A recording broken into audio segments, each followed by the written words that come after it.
Selamat pagi, selamat datang kepada Bapak Ibu dalam acara SFC Tax Free Morning Briefing dengan topik pembahasan kali ini, Preparation for Litigation at Expert 28 Juli 2021. Kepada Bapak Ibu, dipersilahkan untuk mengisi absensi pada kolom chat dengan menuliskan nama dan asal perusahaan atau instansi. Selamat pagi Bapak Ibu sekalian. Sebelumnya, saya ingin memperkenalkan diri saya terlebih dahulu. Saya dengan Sandra, saya akan menjadi MC dalam acara pada hari ini. SFC Tax Free Morning Briefing hari ini akan dibawakan oleh Ibu Fika Sari. Beliau adalah Tax Manager di SF Consulting. Sebelum acara dimulai, saya akan bacakan kepada Bapak Ibu terlebih dahulu tata tertib selama acara berlangsung. Dimohon kepada Bapak dan Ibu untuk dapat mengisi absensi pada kolom chat dengan menuliskan nama dan asal perusahaan atau instansi. Untuk kelancaran acara, admin kami akan mematikan seluruh mikrofon peserta morning briefing. Apabila Bapak Ibu memiliki pertanyaan-pertanyaan terkait dengan materi yang disampaikan, Bapak dan Ibu dapat mengajukan pertanyaan dalam kolom chat. Pertanyaan-pertanyaan tersebut akan dijawab oleh pembicara setelah sesi pemaparan materi selesai. Selanjutnya, kami mohon kesediaan Bapak dan Ibu sekalian untuk dapat mengirimkan feedback form atau CFF. Link untuk pengisian CFF sudah diinformasikan kepada email reminder yang dikirimkan oleh admin pada H-1 acara, dan akan kami informasikan kembali melalui kolom chat setelah acara berakhir. Materi acara hari ini dan e-sertifikat akan diberikan kepada peserta yang hadir dengan mengisi absensi pada kolom chat dan peserta yang mengirimkan feedback form atau CFF. Selanjutnya, saya akan memberikan penjelasan secara singkat mengenai profil dari SF Consulting. SF Consulting didirikan pada tahun 2004 yang menyediakan one-stop services terdiri dari tax, transfer pricing, business process, customs and excise, legal services, dan center of excellence.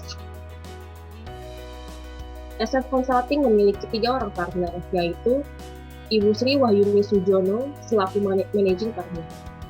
Ibu Sri Wahyuni Sujono sudah memiliki lebih dari 30 tahun pengalaman bekerja sebagai tax consultant. Dimulai dari bekerja dengan Arthur Andersen, Ernst & Young Indonesia, hingga kemudian mendirikan SF Consulting. Lalu Bapak Sten Pranoto, selaku senior partner. Bapak Sten Pranoto memiliki pengalaman bekerja dengan Arthur Andersen selama 19 tahun, dan Ernst & Young selama 3 tahun sebagai Tax and Business Advisory Partner. Hingga kemudian pada tahun 2006, beliau bergabung dengan SF Consulting. Selanjutnya, Ibu Ratna Febrina selaku partner.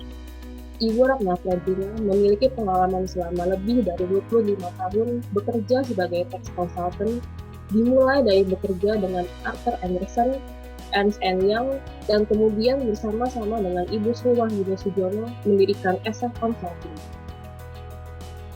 Untuk pembicara hari ini, yaitu Ibu Fika Sari, Tax Manager di SF Consulting.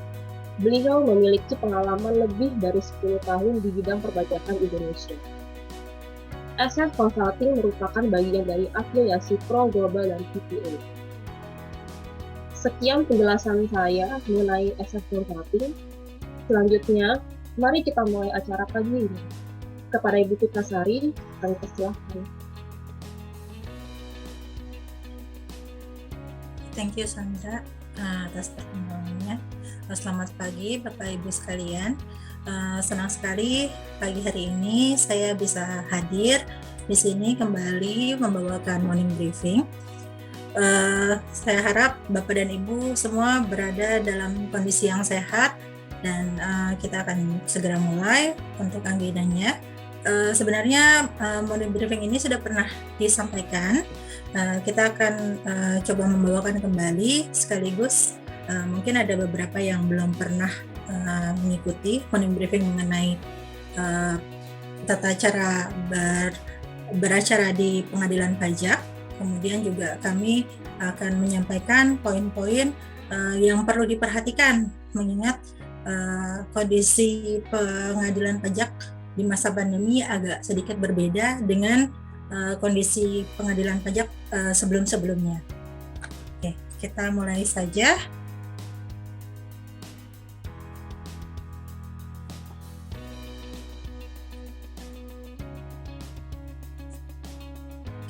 Pengadilan pajak adalah badan peradilan yang melaksanakan kekuasaan kehakiman bagi wajib pajak atau penanggung pajak yang mencari keadilan terhadap sengketa.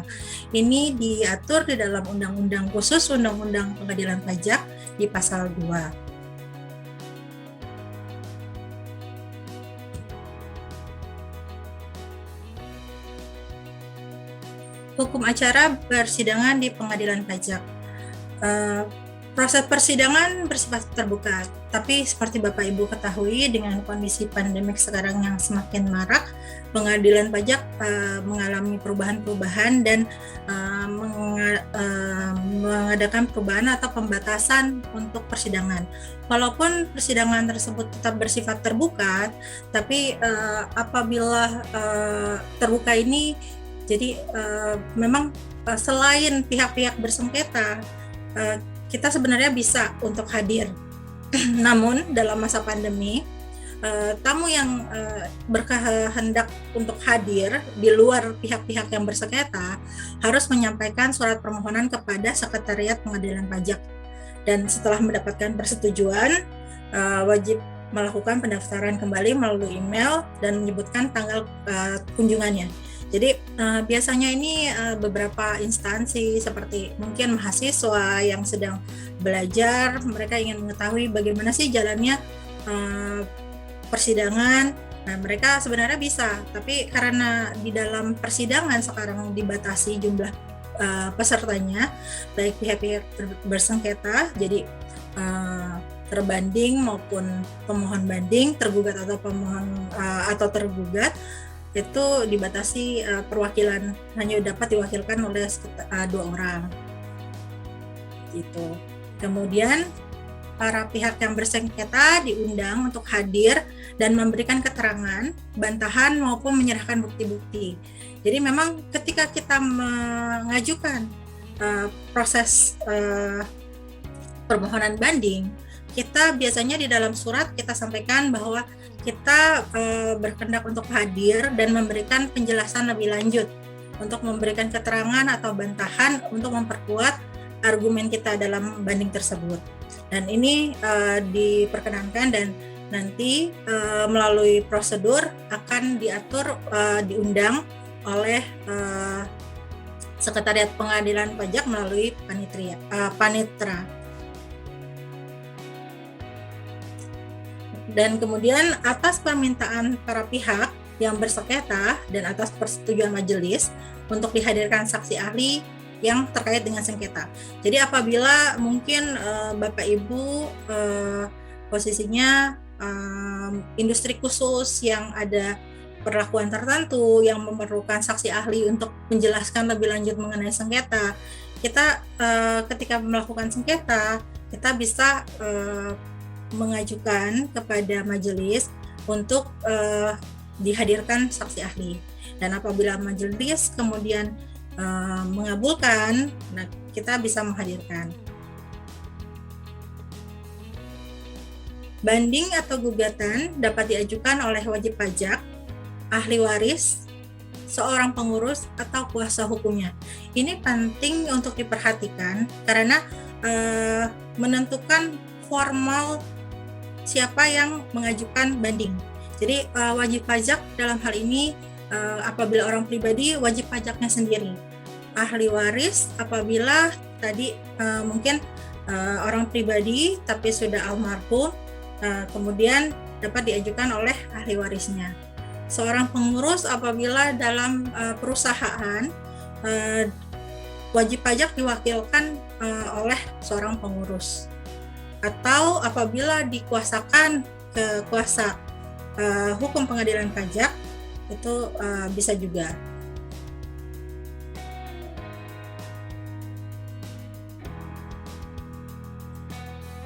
ini kita masuk ke berikutnya, siapa yang bisa beracara di pengadilan pajak. Jadi tadi adalah untuk pengajuan, proses pengajuannya. Sedangkan untuk proses persidangannya bagaimana? Untuk proses persidangannya itu sebenarnya bisa oleh wajib pajak sama wakil tadi pengurus atau karyawan. Wakil biasanya kan kalau wakil adalah pengurus, dalam hal ini biasanya yang tercatat dalam akta adalah direksi. Tapi mungkin direksi tidak bisa untuk menghadiri persidangan secara langsung.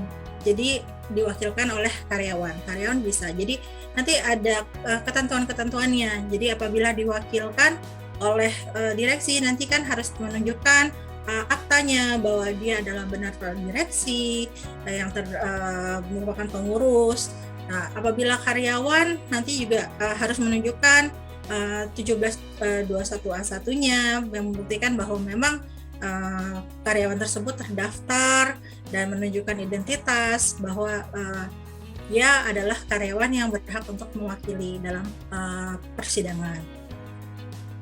Kemudian kuasa hukum, ini kuasa hukum pengadilan pajak diatur khusus seorang yang punya izin sebagai kuasa hukum dari ketua pengadilan pajak. Jadi beda dengan mungkin lawyer. Jadi kalau untuk pengadilan pajak kuasa hukumnya itu diatur melalui PMK 184 tahun 2017 dan peraturan ketua pengadilan R1 tahun 2018. Jadi ini diatur khusus.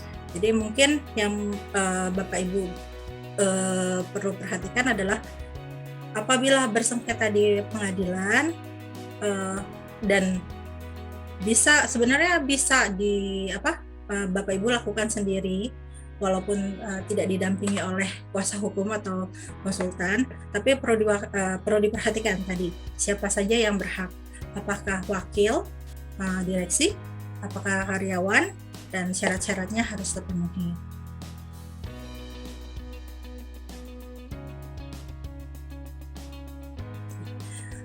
Tata cara pemeriksaan di pengadilan pajak sendiri terbagi jadi dua, pemeriksaan dengan acara cepat.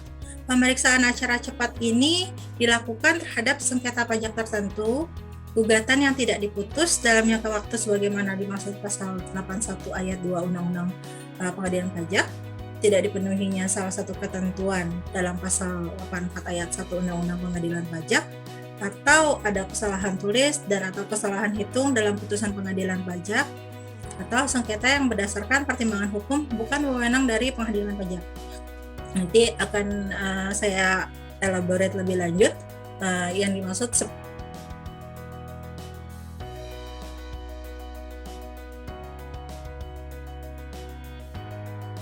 seperti apa. Biasa dilakukan untuk sengketa, baik itu untuk banding ataupun untuk gugatan.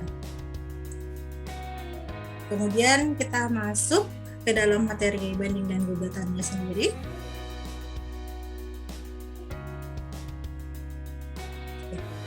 Banding ini diatur di pasal 27 Undang-Undang KUP dan hanya dapat diajukan atas surat keputusan keberatan. Jadi kalau posisinya itu yang dapat diajukan banding hanya surat keputusan keberatan.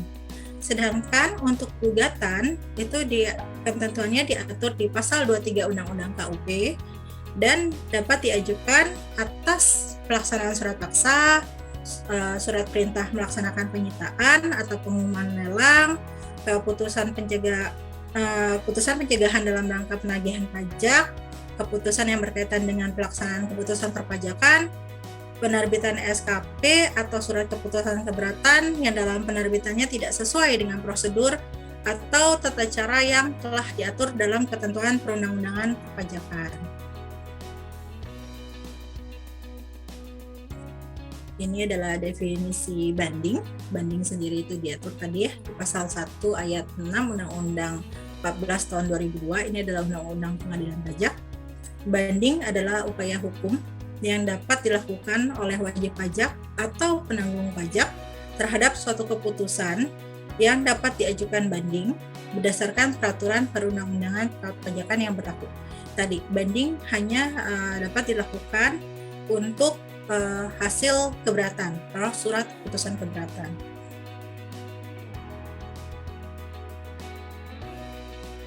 Alur sengketa banding, mungkin Bapak Ibu sekalian sudah tidak asing ya.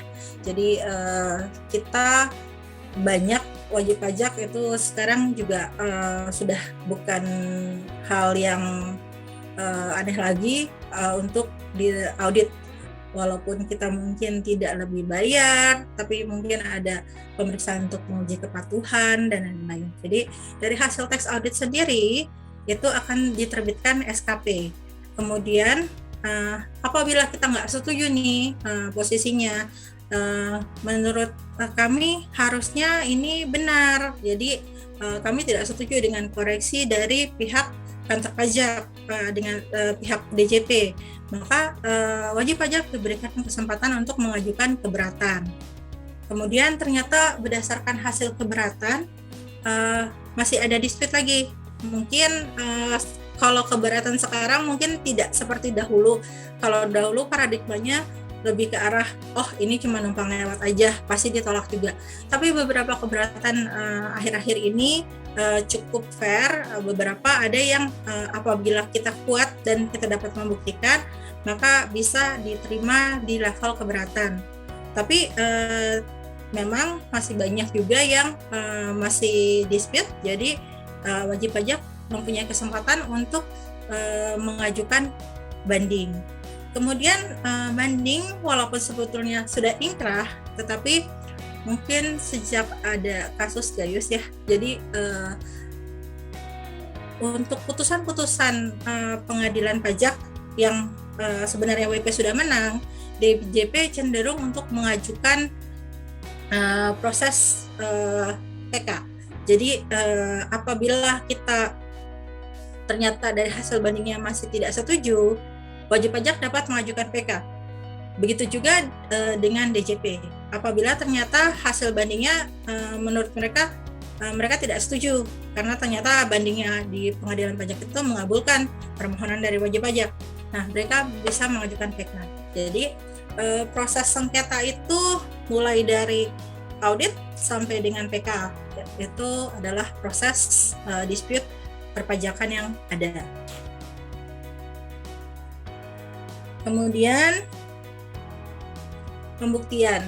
Nah, ini terkait dengan pembuktian pasal 69 Undang-Undang Pengadilan diatur mengenai alat bukti. Jadi alat bukti apa saja yang dapat dihadirkan atau dapat menjadi argumen, surat atau tulisan. Jadi selama kita mengajukan atau kita bersidang di pengadilan, itu kita dapat mengajukan surat atau tulisan, dapat berupa tambahan penjelasan.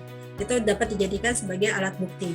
Kemudian keterangan ahli tadi apabila diperlukan mungkin industri-industri tertentu atau mungkin terkait dengan jurnal dengan memerlukan keterangan ahli dari accounting dan treatment accountingnya seperti apa, itu mungkin apabila diperlukan kita bisa menghadirkan saksi ahli dan ini dapat dijadikan sebagai alat bukti keterangan dari ahli.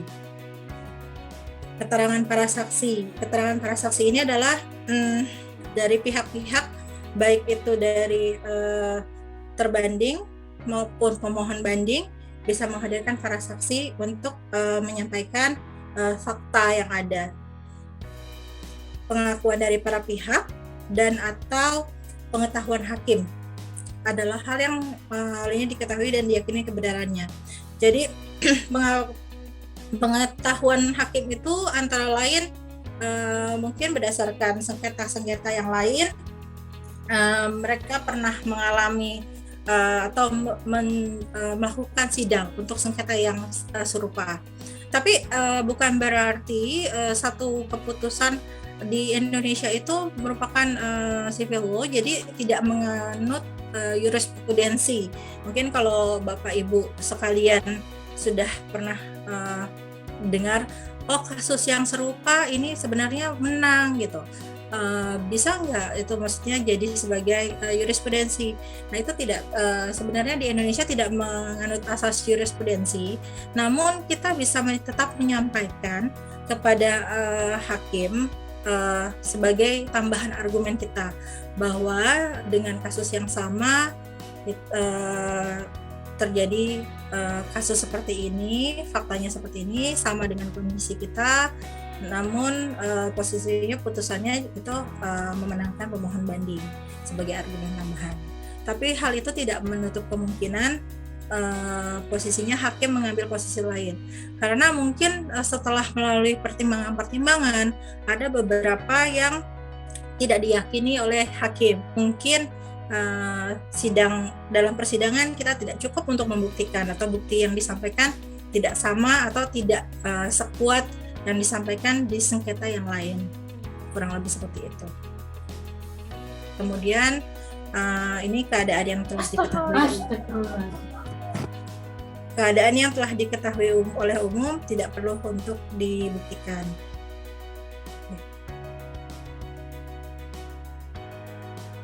Jenis sengketa banding sendiri ada dua, yaitu sengketa terkait dengan yuridis, sengketa hukum, dan sengketa terkait dengan material atau sengketa materi.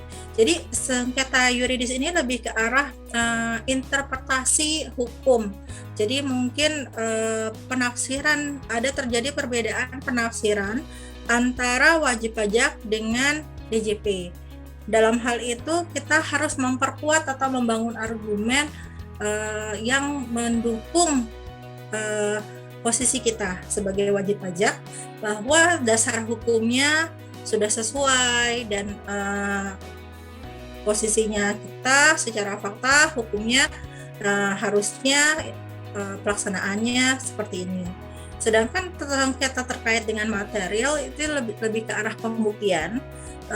Biasanya untuk persidangan yang terkait dengan sengketa material diperlukan pengujian lebih lanjut dan akan dilakukan uji bukti, di mana hakim meminta, coba sajikan bukti-bukti yang ada, dilakukan uji bukti oleh pihak-pihak yang terkait, baik itu pemohon banding, wajib pajak, ataupun dan DJP terbandingnya, untuk duduk bareng, untuk melihat kembali dokumen-dokumen atau pembuktian-pembuktian yang ada untuk membuktikan posisi sebenarnya faktanya seperti apa.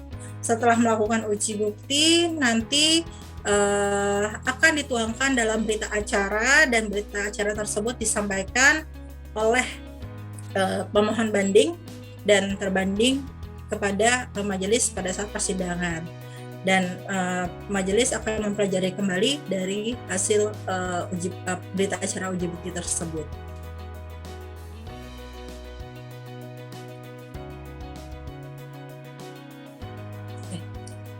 Untuk jangka waktu banding untuk acara biasa, jadi tadi disampaikan bahwa sebenarnya untuk persidangan itu ada acara biasa dengan acara cepat. Untuk acara biasa, wajib pajak bisa mengajukan surat banding dalam jangka waktu 3 bulan. Tadi ya, perlu diperhatikan, banding itu hanya atas surat keputusan keberatan. Kemudian diajukannya ke pengadilan pajak, dan nanti dalam waktu 14 hari pengadilan pajak akan meminta permintaan surat uraian banding kepada terbanding atau DJP. Kemudian setelah DJP menyampaikan SUB, ini jangka waktunya 3 bulan. Kemudian salinan SUB tersebut akan disampaikan oleh pengadilan pajak, oleh sekretariat pengadilan pajak kepada pemohon banding atau wajib pajak dalam jangka waktu 14 hari setelah diterima. Kemudian wajib pajak harus diberikan waktu untuk memberikan bantahan. Bantahannya ini dalam waktu 30 hari disampaikan kembali ke pengadilan pajak, dan kemudian salinan bantahannya juga akan diberikan dalam jangka waktu 30 hari ke terbanding. Setelah itu sekretariat pengadilan pajak dan melalui ketua pengadilan pajak akan menunjuk Majelis Hakim Pengadilan Pajak untuk melakukan persidangan. Persidangan ini akan dimulai 6 bulan sampai dengan 12 bulan. 12 bulan ini adalah jangka waktu persidangan. Jadi sejak kita mengajukan banding, kita bisa sidang itu sampai jangka waktu deadline-nya untuk dilakukan persidangan itu 12 bulan. Namun bisa diperpanjang apabila dirasa diperlukan oleh majelis hakim, bisa diperpanjang 3 bulan. Setelah persidangan selesai, putusan kemudian akan dibacakan dan disampaikan ke pihak-pihak terkait, wajib pajak maupun terbanding dalam jangka waktu 30 hari, dan kemudian 30 hari kemudian terbanding harus mengeksekusi putusan tersebut. Sedangkan untuk acara cepat, dalam hal acara cepat, surat banding sama 3 bulan. Tapi di sini Ketua Pengadilan Pajak akan menugaskan baik ini ada yang salah, hakim tunggal ataupun majelis hakim. Jadi bisa dalam bentuk hakim tunggal ataupun majelis hakim untuk melakukan pengecekan terhadap formal, dan apabila terpenuhi maka akan kembali ke sidang acara biasa. Tetapi apabila tidak terpenuhi dalam jangka waktu 30 hari akan dikeluarkan putusan dan disampaikan ke wajib pajak dalam waktu 30 hari. Jadi perbedaannya adalah untuk pengecekan formalnya dilakukan oleh bisa melalui majelis hakim atau hakim tunggal dalam waktu 30 hari. Kemudian syarat pengajuan banding. Syarat pengajuan banding diajukan dalam bahasa Indonesia. Ini syarat formal ya yang perlu diperhatikan. Kemudian diajukan ke Pengadilan Pajak di Jalan Hayam Buruk nomor 7, Jakarta Pusat 10120. Kemudian atas keputusan DJP atau Pemda disampaikan dalam 3 bulan sejak tanggal keputusan banding sejak tanggal keputusan yang diterima. Atas keputusan Direktorat Jenderal Bea Cukai disampaikan 60 hari sejak keputusan diterima. Kemudian satu surat banding itu diajukan untuk satu surat keputusan keberatan. Jadi perlu diperhatikan, jangan ini posisinya PPN nih ada 12 masa, kan sengketanya sama, jadi ya udah kita masukin aja satu surat untuk 12 masa, itu nggak bisa. Jadi ketika produk hukum dari SKP itu satu SKP itu kan untuk satu masa, satu produk hukum diajukan satu banding, satu keberatan. Kemudian surat keputusan keberatan itu pun produknya harus diajukan satu sendiri untuk banding. Jadi perlu diperhatikan itu.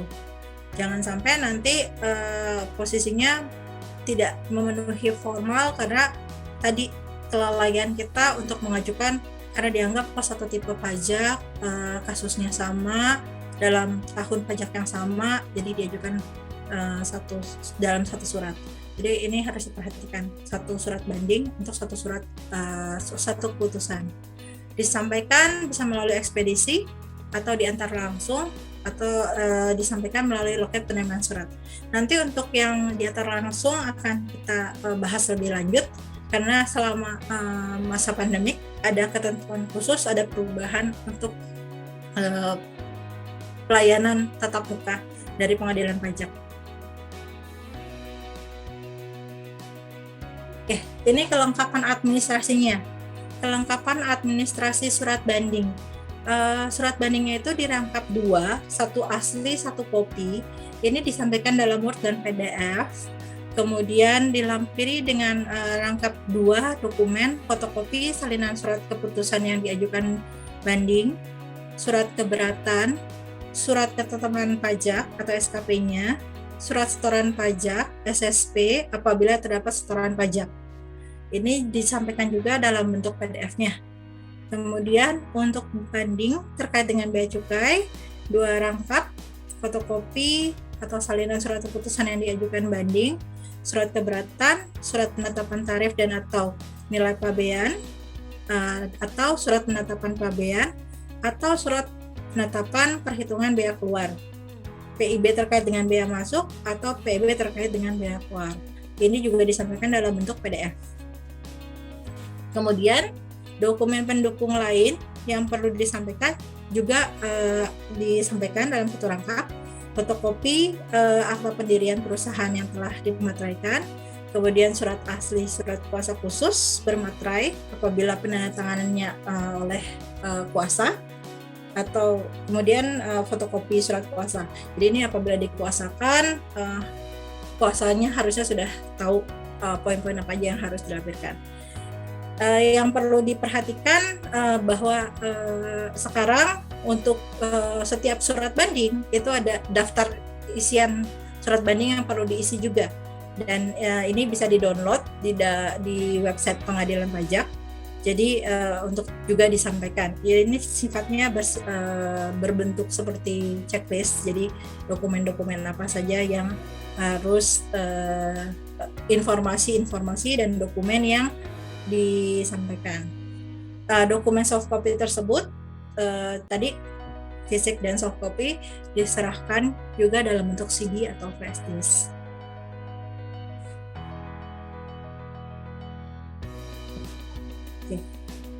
Kita masuk ke gugatan. Nah, gugatan ini adalah upaya hukum yang dapat dilakukan oleh wajib pajak atau penanggung pajak terhadap pelaksanaan penagihan pajak atau terhadap keputusan yang dapat diajukan gugatan berdasarkan perundang-undangan pajak yang berlaku. Jadi ini diatur di pasal 1 ayat 7 Undang-Undang Pengadilan Pajak.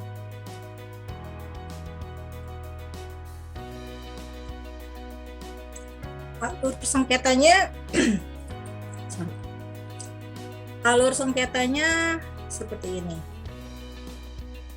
Jadi apabila dari hasil audit terbit STP, kemudian kita nggak setuju dengan STP-nya, kita sebenarnya bisa melakukan permohonan pasal 31 ayat 1. Kemudian ternyata dari hasil permohonan pasal 31 ayat 1 ini kita nggak setuju nih tetap dengan putusannya si DJP, maka kita bisa melakukan gugatan. Begitu juga dengan SKPKB atau CAP yang tidak sesuai dengan prosedur.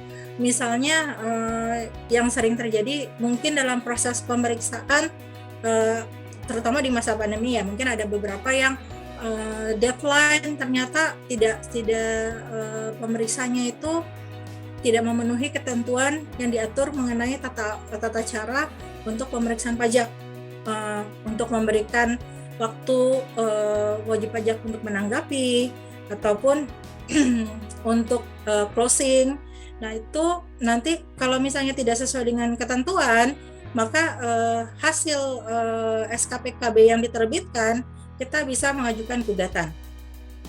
Atau misalnya dari hasil penelitian, misalnya dari himbauan, kemudian terbit surat putusan.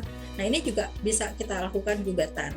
Dan sama dengan banding, gugatan apabila hasilnya juga ternyata kita tidak setuju, kita bisa tetap mengajukan peninjauan kembali atau PK ke Mahkamah Agung.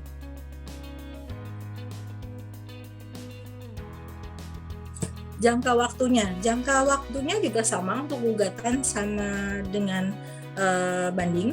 Ada acara biasa dengan acara cepat. Untuk acara biasa memang agak berbeda dengan banding untuk jangka waktunya. Surat gugatan ini harus diperhatikan atas gugatan apa. Ada 14 hari atau 30 hari. Jadi itu diatur deadline-nya kapan harus mengajukan gugatan. Diajukannya ke pengadilan pajak. Kemudian pengadilan pajak akan memberikan permohonan untuk permintaan surat tanggapan ke DJP atau ke tergugat dalam waktu 14 hari. Kemudian setelah ditanggapi akan ditanggapi dalam 1 bulan, kemudian akan diberikan salinannya kepada wajib pajak, dan wajib pajak akan diminta untuk memberikan surat bantahan dalam waktu 30 hari, dan salinannya juga sama akan diberikan kepada DJP. Kemudian ketua pengadilan pajak ini akan menunjuk majelis hakim. Nah, persidangannya berbeda dengan banding. Kalau untuk proses gugatan itu lebih cepat. Jadi persidangan dilakukan 3 bulan sampai dengan 6 bulan. Jadi sejak proses penerimaan surat gugatan dalam waktu 3 bulan itu akan dilakukan sidang, dan sidangnya itu dalam jangka waktu 6 bulan. Nah, kemudian setelah melalui persidangan dan mendapatkan putusan, nanti akan disampaikan pada masing-masing pihak dalam jangka waktu 30 hari. Untuk acara cepat ini sama dengan tadi yang banding kurang lebih, tapi untuk jangka waktunya itu surat gugatannya tetap ya 14 atau 30 hari. Jadi nanti Ketua Pengadilan Pajak akan memberikan wewenang kepada hakim tunggal atau majelis hakim itu untuk mengecek formalnya terpenuhi atau tidak. Apabila terpenuhi, maka balik ke sidang acara biasa yang tadi. Kemudian apabila tidak terpenuhi, maka akan disampaikan putusan dan disampaikan kepada para pihak dalam 30 hari. Ini syarat pengajuan gugatan, sama, diajukan secara tertulis dalam bahasa Indonesia, diajukan kepada pengadilan pajak, disampaikan dalam jangka waktu 14 hari, ini untuk pelaksanaan penagihan, 30 hari untuk gugatan atas putusan, dan kemudian satu pelaksanaan penagihan atas surat putusan untuk satu gugatan, ini sama ya dengan yang banding, disampaikan melalui ekspedisi atau diantar langsung melalui loket penerimaan.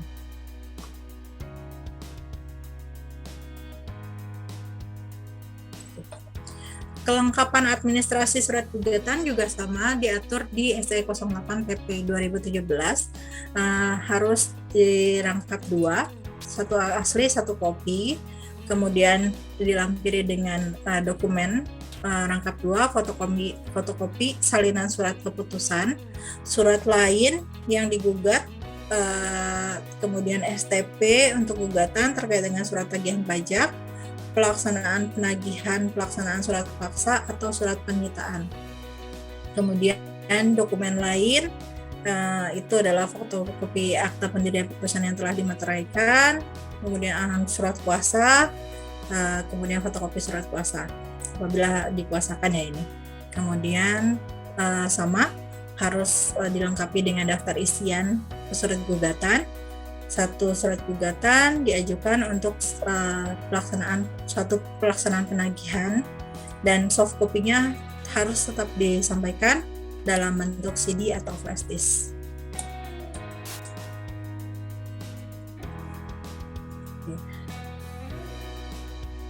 Kemudian kita masuk ke dalam tata cara penyampaian surat banding atau gugatan.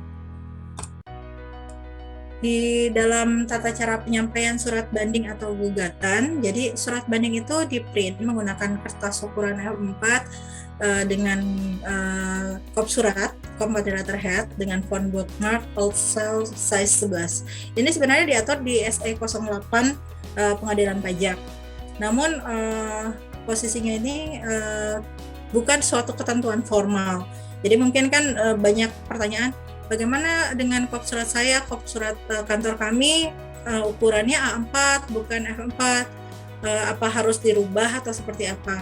Jadi sebenarnya tujuan untuk pengadilan pajak adalah supaya terjadi kesamaan atau untuk administrasi yang lebih baik, maka surat banding tersebut harus menggunakan F4 dengan kop surat dengan jenis tipe font tertentu.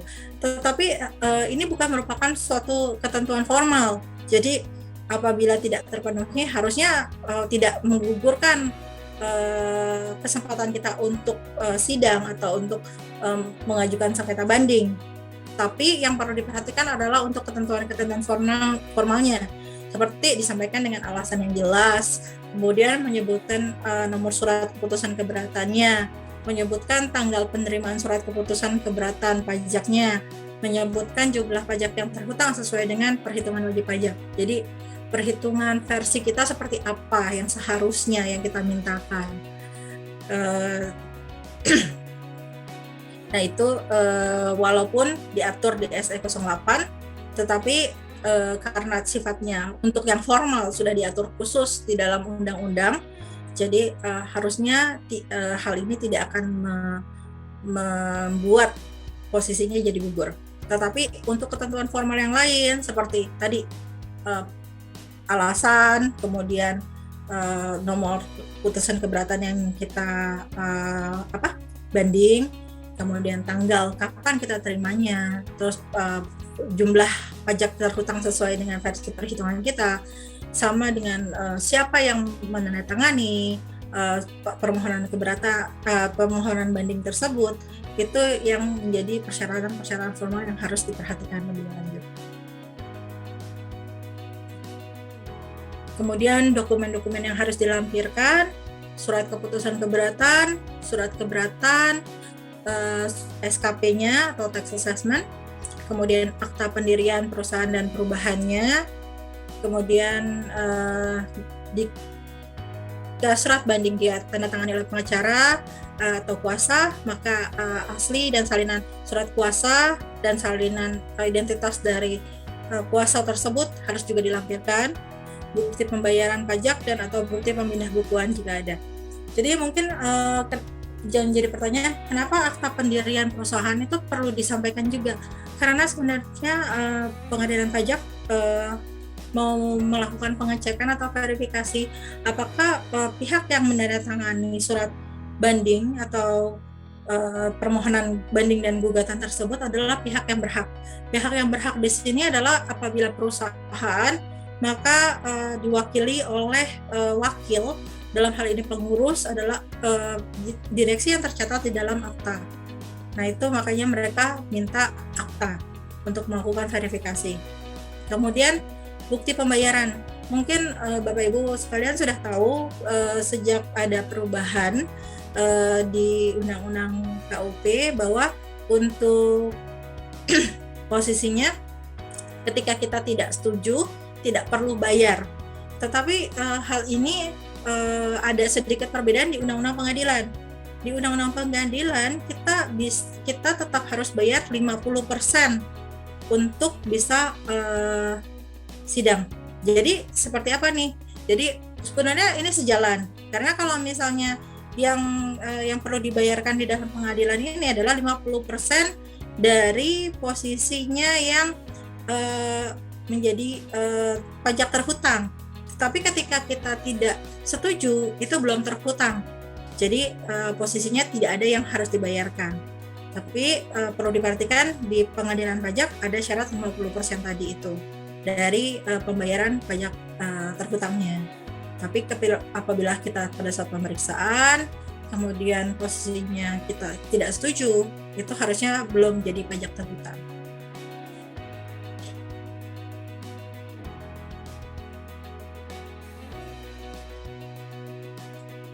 Kemudian surat banding dikirimkan ke pengadilan pajak.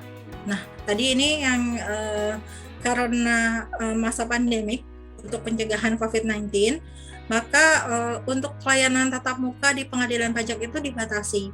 Jadi untuk meminimalisir nanti ternyata posisinya kita gagal formal, karena surat banding itu kan harus diajukan atau gugatan harus diajukan dalam jangka waktu tertentu. Terus ternyata kita belum daftar nih, maka tidak bisa mengajukan banding atau gugatan itu. Jadi untuk pihak-pihak yang ingin menyampaikan dokumen secara langsung atau tatap muka harus mengunduh atau mengisi formulir tanda terima surat banding atau form antrian loket A untuk penerimaan surat.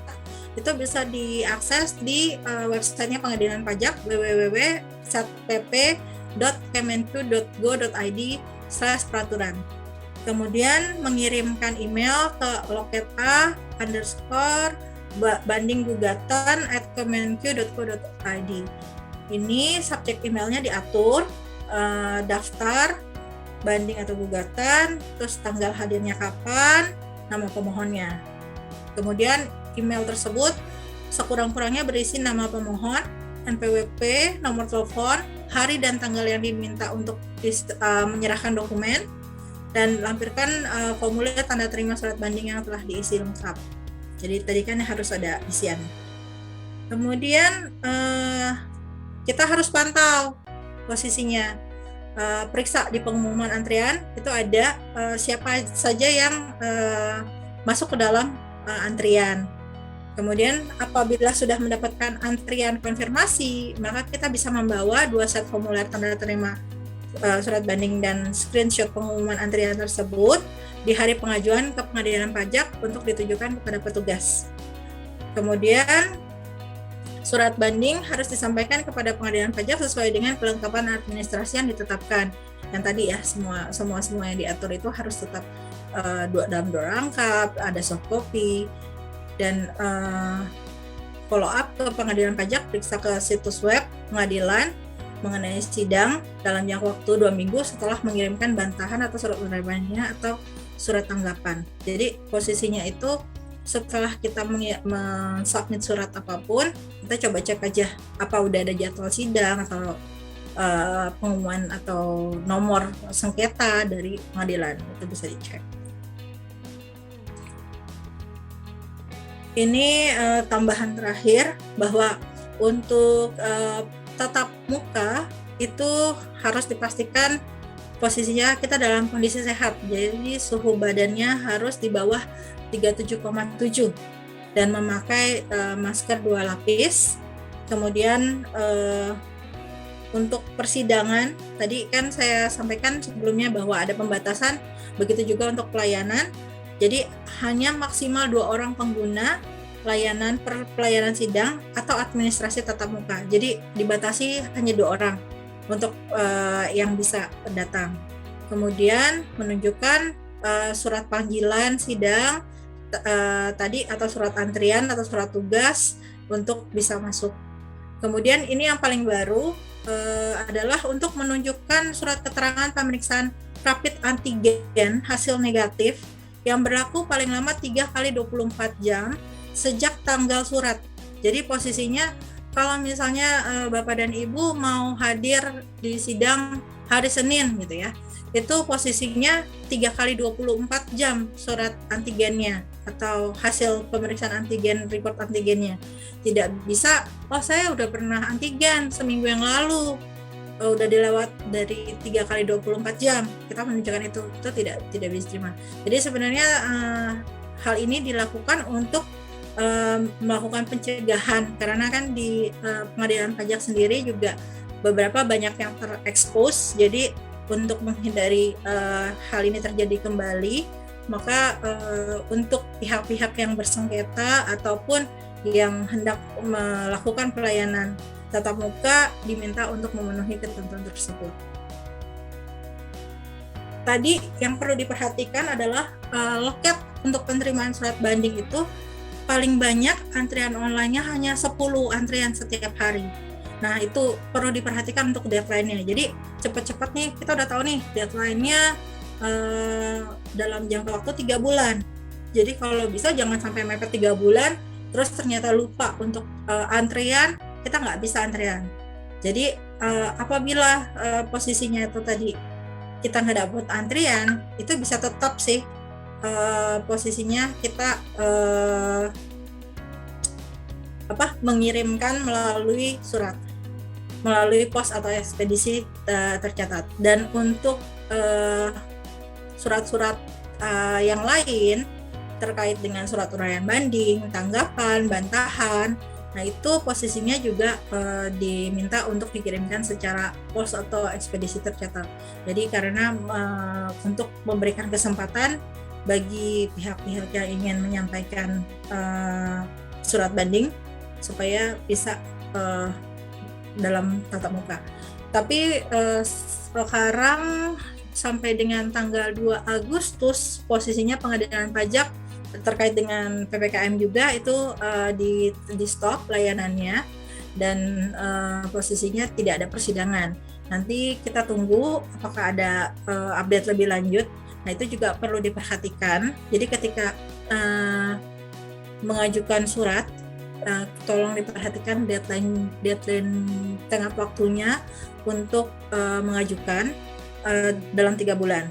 dan apabila terjadi penutupan pelayanan, diperhatikan juga di dalam surat-surat edaran pengadilan pajak, apakah tenggat waktu yang pengadilan pajak ditutup tersebut diperhitungkan atau tidak. Jangan sampai nanti, itu kan pengadilan pajak ditutup, ternyata harusnya bisa melalui pos gitu, dan posisinya tidak menerima tatap muka saja, tapi tetap harus lewat pos. Ternyata kita nunggu nanti sampai di tatap muka aja dibuka, ternyata setelah tatap muka dibuka itu lewat deadline. Hal-hal tersebut perlu diperhatikan lebih lanjut. Oke. Masuk ke yang berikutnya adalah tahap persidangan, banding atau gugatan. Dalam tahap persidangan itu sebenarnya ada 3, yaitu pemeriksaan formal, pemeriksaan materi persidangan, dan keputusan hakim. Untuk pemeriksaan formal sendiri, nanti majelis hakim pada saat persidangan pertama akan memeriksa formal surat keberatan, siapa yang menandatangani surat keberatan, jangka waktu pengajuan keberatan, kemudian pemeriksaan formal terkait dengan surat banding atau gugatan, jangka waktu bandingnya, siapa yang tanda tangan, dan apakah pajak yang terhutang sudah dibayarkan tadi, yang 50% yang terhutang. Kemudian untuk pemeriksaan materi itu biasanya dimulai setelah pemeriksaan formal sudah selesai, baru majelis akan lanjut ke pemeriksaan materi. Jadi pemeriksaan formal ini sifatnya sangat krusial. Kita perlu memperhatikan semua dokumen-dokumen kita siapkan, kita materaikan untuk pemeriksaan formal. Karena apabila formal tidak memenuhi, maka kita tidak bisa masuk ke dalam materi. Jadi banding kita ini gugur posisinya di formal. Itu sangat disayangkan, karena justru kan yang penting adalah materinya untuk dipertimbangkan, karena untuk mencari keadilan di pengadilan pajak. Kemudian untuk pemeriksaan materi sendiri, majelis hakim biasanya di persidangan kedua setelah melakukan pengecekan formal, para pihak diminta untuk membuat matriks, kemudian dibahas di persidangan kedua, di mana mencocokkan jumlah sengketa, kasus yang sengketanya terkait apa saja, kemudian menjelaskan kasusnya tersebut secara singkat. Dan apabila di persidangan selanjutnya diperlukan, maka masing-masing pihak bisa memberikan penjelasan atau memperkuat argumennya di dalam persidangan dengan menyampaikan tambahan penjelasan. Argumen dasar hukum, bukti-bukti yang mendukung surat banding, ataupun apabila misalnya ada uji bukti, itu selain uji bukti, dokumen-dokumennya kita juga argumennya kita perkuat dengan tadi dasar-dasar hukumnya. Dan yang terakhir adalah pernyataan akhir. Hakim akan memberikan waktu untuk para pihak, dalam hal ini pemohon banding atau penggugat dan terbanding atau tergugat, untuk merap up apa yang disampaikan atau apa yang menjadi argumen selama persidangan di dalam pernyataan akhir atau closing statement. Kemudian setelah dirasa cukup, hakim akan mencukupi persidangan dan posisinya menunggu putusan hakim.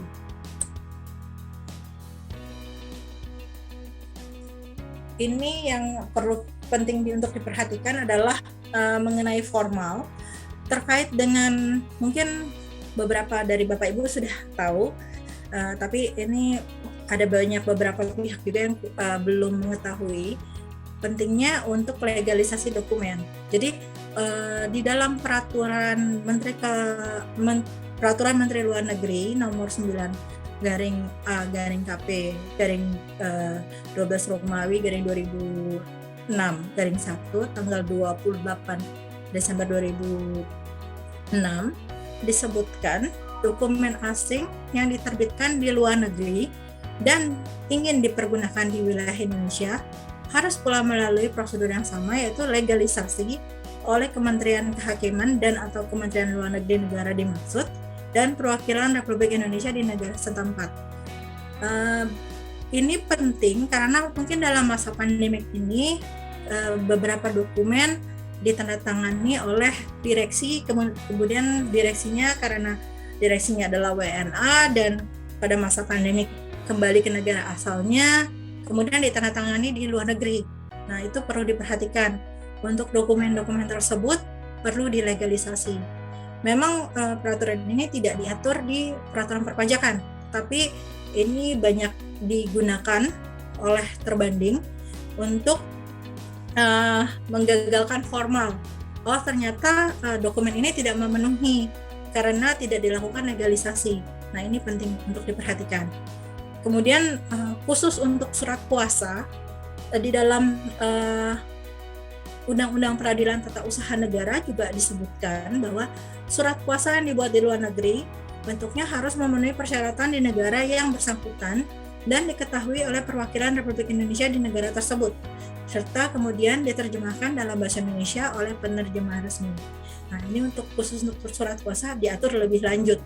Jadi mungkin apabila Bapak Ibu punya kasus dan surat bandingnya ditandatangani di luar negeri, mungkin ada sebaiknya kita konservatif untuk dilakukan legalisasi. Tapi kalau untuk surat kuasa ini jelas untuk harus dilegalisasi.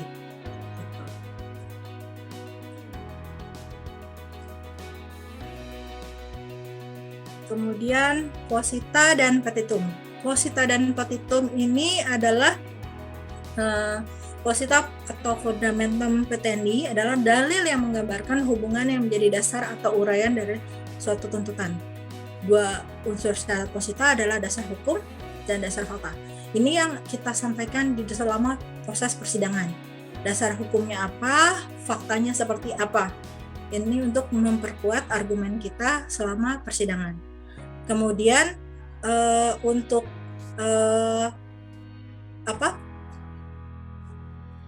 petitum atau tuntutan berisi tuntutan apa saja yang dimintakan oleh penggugat, pemohon banding kepada hakim untuk dikabulkan.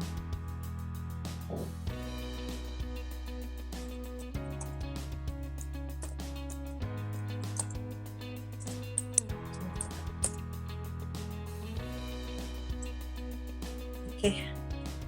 Itu sekilas dari saya. Mungkin dari bahan presentasinya sudah selesai. Apabila ada pertanyaan, jadi yang ingin kami sampaikan adalah sebenarnya untuk proses banding atau gugatan ini sebenarnya bisa dilakukan oleh siapa saja dan bukan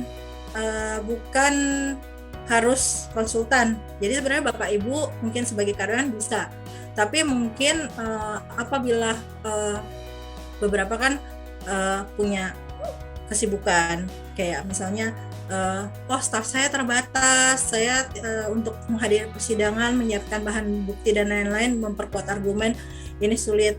Ya mungkin itu bisa diserahkan kepada konsultan. Apabila memang Bapak Ibu berkenan, kami bisa membantu untuk proses banding atau gugatan tersebut. Namun yang ingin kami sampaikan adalah sebenarnya proses persidangan sendiri itu diatur untuk bisa dilakukan oleh semua pihak. Tapi tadi ketentuan formalnya tolong untuk diikuti sehingga persidangan tersebut atau proses bandingnya tersebut bisa berjalan dengan lancar. Demikian event SFC Tax Free Morning Briefing dengan topik pembahasan Preparation for Litigation at Export untuk hari ini. Sampai bertemu kembali pada event SFC Free Morning Briefing Agustus 2001 berikutnya. Kami mohon maaf untuk segala kekurangan. Stay safe dan stay healthy. Terima kasih. Terima kasih Bapak Ibu sekalian. Semoga diberikan kesehatan dan tetap semangat dalam kondisi pandemi ini. Sampai jumpa.